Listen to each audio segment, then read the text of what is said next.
In this video, we're going to be going over the efficiency and fairness of markets. And what efficiency is, it is when the marginal benefit equals the marginal cost. What marginal benefit is, that is the benefit or like the reward that someone gets for producing one more or for buying one more. And the marginal cost is the cost that makes the seller willing to produce one more. And what this means is that there's no potential wasted, there's no resources wasted either. So let's just take a quick graph over here. That's the efficiency is at the equilibrium. That is when the supply equals the demand, and also the marginal benefit is the same. The marginal benefit curve is the same thing as the demand curve, and the marginal cost is the same thing as the supply curve. So when they're both at the same point, that is when this is when there's the same amount of goods and the same amount of consumption of the goods. So let's go over a couple more concepts to cover. So one of these is the consumer surplus. This is what the consumers would have paid minus what they actually paid. Let's say like a cup is worth $5, but you're willing to pay $10 at most for it. If you paid for $5, that means that you saved $5 on your purchase because you would have bought it for 10, but instead you paid for 5 because that's the price. That's what consumer surplus is. You would have bought it for 10, but instead you bought it for 5. So this extra 5 over here, that's your consumer surplus. And the overall consumer surplus would just be the sum of all these values over here. To calculate the consumer surplus, that is the price you're willing to pay minus the price you actually paid. Another term to consider is called the total benefit. The total benefit is the total benefit from both sides of both the producers and the consumers. So that is the revenue of what was actually bought plus the consumer surplus. So what was actually bought was this area over here. And the total benefit would just be this rectangle and the triangle up there. So the producer's benefit would be the revenue from the purchase, and the consumers would be the surplus. Now let's take a look at another term. This is called the producer surplus. This is the price that the sellers put it for minus the price that they actually paid for it. So if you look at because it's a producer, so that's the supply. If you look at the supply curve, and let's say that there's like a given price over here. Let's say they set the cup for, let's use the same example above. They set the cup for $5, but in the supply curve, you can see that for the earlier cups that they bought, and this X corner here, that's the quantity produced. You can see that for the earlier cups that they bought it for a price lower than $5. So for the cups that they sell earlier, they sold it for $5.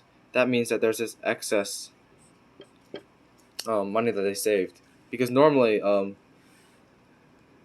they let's say that this is like I don't know, like $2. Let's say for this cup over here that they produced, this cup over here requires a $2 production cost, but they sold it for 5. So that means there's a $3 producer surplus there. And if you add up all the possible values until the price where there's no more surplus, when the production cost equals the price, this triangle over here is the producer surplus. So the producer surplus is the price for the good or service, GRS for good or service, minus the cost of producing it. And what we have here is like how the consumer surplus has a total benefit, the producer surplus has a total cost. Well, the total cost would just be this rectangle over here. It'll be the total revenue of what was actually bought minus the producer surplus. Because the producer surplus is what the producers saved from their production. So the total cost is the money spent on the good or service if it's produced at the market price.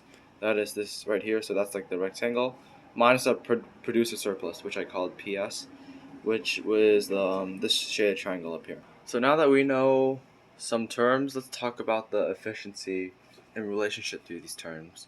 So there are two ineffective production outcomes.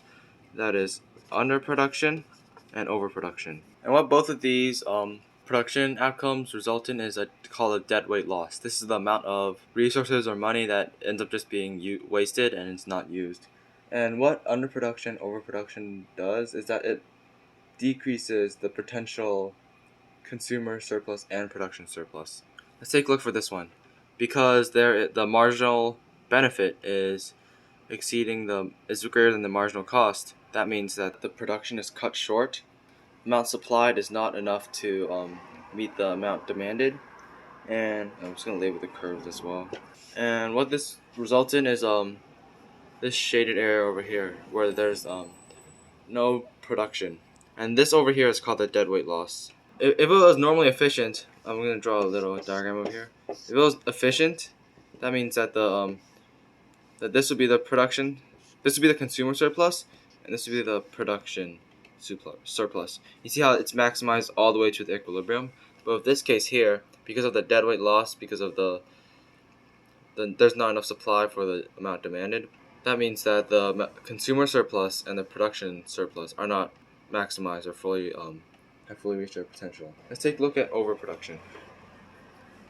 In the case of overproduction, there is a surplus of the goods or services produced compared to the amount demanded. So what happens here is that there's a lot of resources wasted because there's not enough people that are gonna use it or buy it. So what happens here is that this is also a deadweight loss.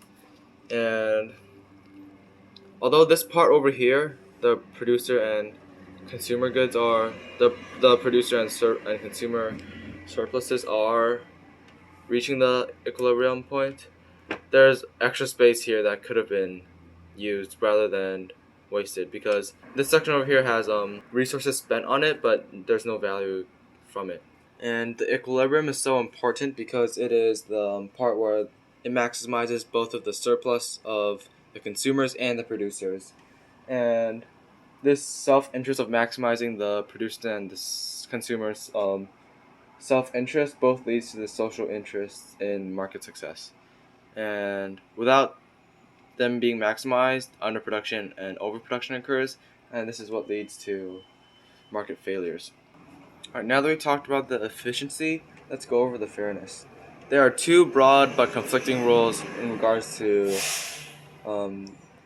how to measure the fairness of markets. One of them is, if the rules aren't fair, then it's not fair. While the other is, if the results are not fair, it's not fair. And what the first one is equal opportunity. If people aren't given the same opportunities, the rules aren't fair. That's like the guidelines, like the foundation. While in the case of results, this it's what it is. It's equal results. Let's take a look at how this relates to efficiency.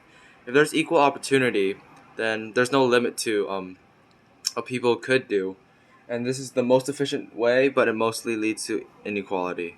And this makes sense because if everyone's given equal opportunity and people work at different paces, some would be more successful than others, and that's what leads to the inequality. So even though the rules are fair, the results are not fair, which is what this one is talking about.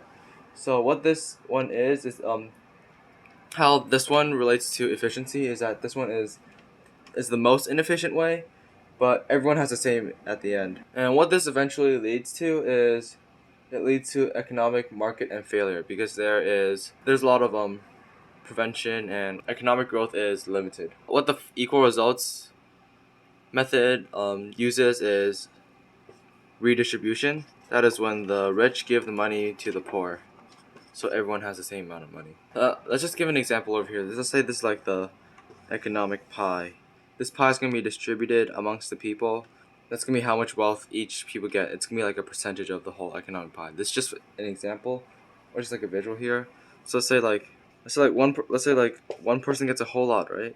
Let's call this person A, while person B, C, and D, and E are having a smaller slice. Let's say they both had the equal opportunity, but A ended up with more of the economic pie.